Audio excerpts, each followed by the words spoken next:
Hey guys, I am Game Advisor, and today we'll be going over the Week 64 update for Icarus, which is called Food Preservation. So let's jump right into it. Now, today we have basically just two major new features introduced to the game, and this is going to be the salting table with the whole salting mechanics and stuff like that, which we'll explain in just a second, and the deep freezer, which is pretty self-explanatory, but again, we'll cover it anyways. Now, as far as the salt and food preservation goes, we're going to have a tier 2 crafting recipe called the salt table. You can actually go ahead and mine salt, which would be found in the world the same way you would find things like sulfur, oxide, or silica. It just seems to be slightly more rare. I'm not 100% sure on this, but it's not that rare. It's very easy to find. You walk around for like 2 minutes, you'll happen upon it. Anyways, you're going to mine some of this salt, and then you're going to put it in your salt table once you craft it, which is very cheap to make, I might add, and then you'll go ahead and you'll salt your food. This seems to currently double the lifespan of any food item in the game, so you can even salt berries if you want to, uncooked or cooked food. And the key thing here is that it doesn't really change the stats. All it does is give it a longer lasting lifespan before it starts to spoil. It is also a 1-to-1 transaction, which means that if you want to salt, say, 10 raw meat, you're going to need 10 salt.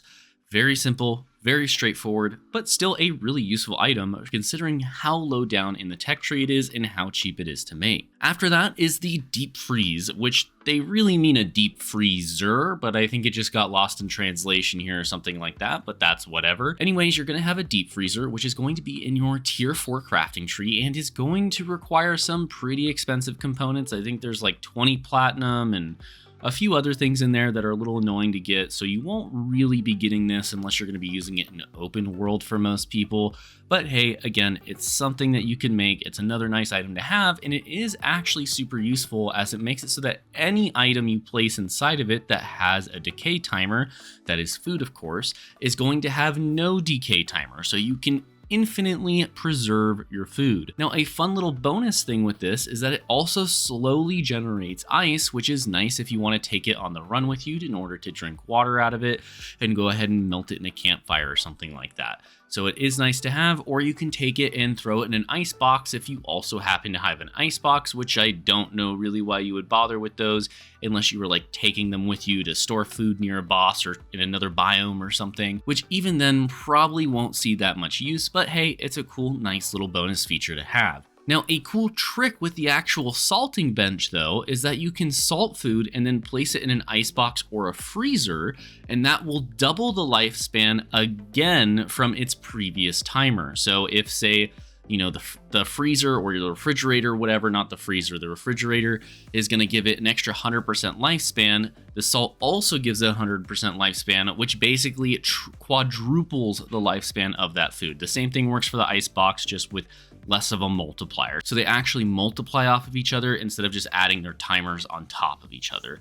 Great addition if you don't want to go all the way to making a deep freezer and you just want to use something like an ice box and the salter. Now, they do quickly talk about dropship landings and the dynamic questing system and stuff like that, but I'm going to be straight with you here.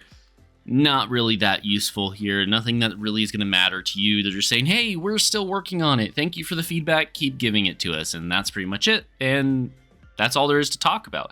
I mean, this wasn't really that big of an update, but it was a very nice one to see, and it's a great addition to the game that's going to create more immersion and create more things for players to work towards, so I'm not complaining by any means. Either way, guys, thank you so much for watching. I'm Game Advisor, and I want to give a big shout out to our Platinum and Above channel members, which include Jonathan S., Caustic FPV, Gerald89, Jim Phillips, and AZ Blackbird. I'm Game Advisor, and I'll see you next time.